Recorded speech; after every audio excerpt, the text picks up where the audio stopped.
लेना चाहिए rather than के पावर पॉलिटिक्स। ये ना हो कि अमेरिकन कहें जी कि हमारे भी वहाँ पे फ्लीट खड़े हुए हैं, जापानीज़ के भी खड़े हों, रशियन के भी खड़े हों, सारे आंखें निकाल रहे हों एक दूसरे को, and nobody has an actual rate over the system. Rate तभी होगी जब सारे ममालिक जो हैं वो एग्रीड होंगे ऑन अ रिटन ड्राफ्ट। ठीक है जी।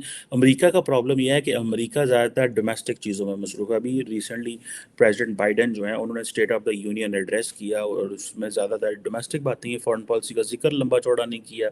तो लोग परेशान हैं क्योंकि पॉलिटिकल डिविजन्स हैं अमेरिका के अंदर।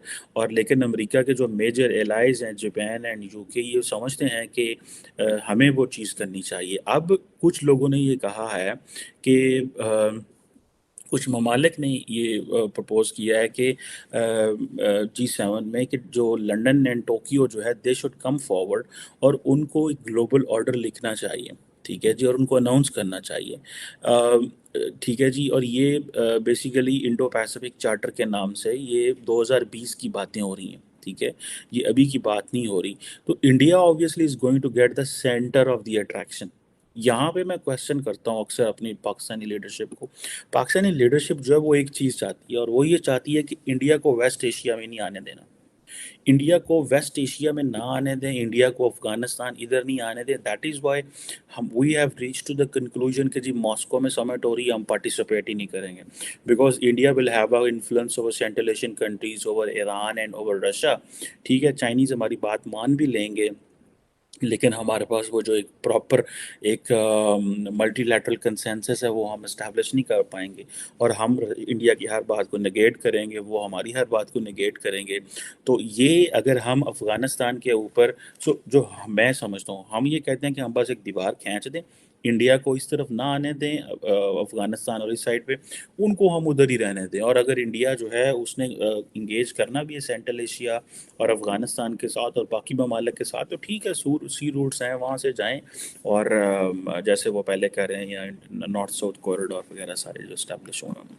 अब ये चीज़ें जो हैं ऑब्वियसली ये बड़ी इंपॉर्टेंट है। This is what I understand कि पाकिस्तान ने ये फैसला कर लिया है कि बस इनको इधर नहीं जाने देना।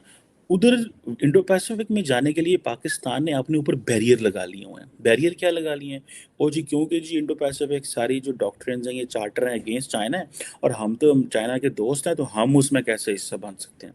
मेरे ख्याल है this is where we have a challenge. और हमारी जो फाइनेंशियल कंपल्शंस हैं, they are not making a point कि हम अपने आप को कहीं दुनिया में सीधा कर सकें। अब ये जो रशिया का जो एक बात हो रही है कि जी हम चार्टर लेके आए, बेसिकली चार्टर क्या है? ये एक डॉक्यूमेंट होता है जो जिसके ऑब्वियसली हर एक एम्स होते हैं, प्रिंसिपल होती है, ऑर्गेनाइजेशन होती है कि जी जैसे फॉर एग्जांपल कि जी टेरिटोरियल इंटेग्रिटी होगी, राइट टू सेल्फ डिटर्मिनेशन होगा, रिस्पेक्ट होगी। ठीक है जी। अगर ये जो याल्टा कॉन्फ्रेंस वगैरह या इनको अगर आप देखें तो ऐसा ही हुआ था, मतलब द कंट्रीज एग्री टुगेदर। अब इसमें आके अगर आप देखें कि ये जो चीज़ें हैं, they obviously they are making a point कि क्या कौन से मुल्क हैं, क्या जापान एंड लंदन अकेले इसको फैसला कर सकते हैं, या कि उनको इंडिया की कितनी ज़रूरत पड़ेगी टू डिटर्मिन दैट। ठीक है जी। अब ये जो फॉर एग्जांपल अमेरिका जो है वो इंटरनली बिजी है, इंग्लैंड को जो है वो भी इंटरनल चैलेंजेस है, वहाँ पे भी इश्यूज हैं। और ये भी बात की जा रही है कि भाई ये 1941 नहीं है, ये 1945 नहीं है, ये 2023 है। ठीक है जी। लेकिन 2023 में भी कुछ ऐसी चीज़ें हैं जो कहा जा रहा है कि सेम ही है। जैसे कि फॉर एग्जांपल यूरोप जो है वो वैसे ही थ्रेटन्ड फील कर रहा है। ठीक है जी, जैसे आज फील कर रहा है। जो 2023 में सारा यूरोप घबराया हुआ है, ऐसे ही वो 1940s 50s में घबराया हुआ था। अब क्या है कि अब टेंशन्स एशिया में आ गई हैं। चाइना ने मिलिट्री बिल्डअप कर लिया। वो अब समझता है कि स्ट्रेट ऑफ ताइवान में या इन ईस्ट एशिया वगैरह में ये जो सारे एरियाज हैं, या जो कोरियन पेनिनसुला है, यहाँ पे कोई ना कोई टुकम टक्कल हो जानी है, कोई ना कोई लड़ाई ठक ठक टुक टुक हो जानी है। कुछ ना कुछ ऐसा ज़रूर होना है। मिस कैलकुलेशन अब चाइना, मैं देख रहा था कल, एक तो वो बलून कंट्रोवर्सी, कल मैं डिफेंस डिपार्टमेंट को देख रहा था, अमेरिकन डिफेंस डिपार्टमेंट ये कह रहा है कि भाई हमने अलास्का में भी कोई इसी ऑब्जेक्ट को नीचे मार गिराया है। सो ये चीज़ें तो हैं। सो इसीलिए कहा जाता है कि कोई ऐसा सिनेरियो ना पैदा हो जाए, कोई ऐसा हालात ना पैदा हो जाए, इसके लिए आपको कुछ कानून जो है वो एस्टेब्लिश कर लेने चाहिए। और अब ये जो चीज़ है कि अब कि क्या एक प्रॉपर चार्टर एस्टेब्लिश किया जा सकता है इंडो पैसिफिक रीजन के लिए, इसका स्कोप क्या होगा, कैसे एक्सपैंड होगा, और इसमें कितने लोग होंगे।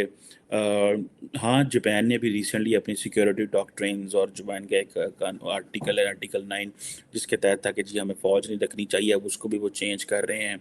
The world is talking about, and particularly Japan, क्योंकि इस खित्ते से है, तो आप जापानीज से मिलें तो यू विल सी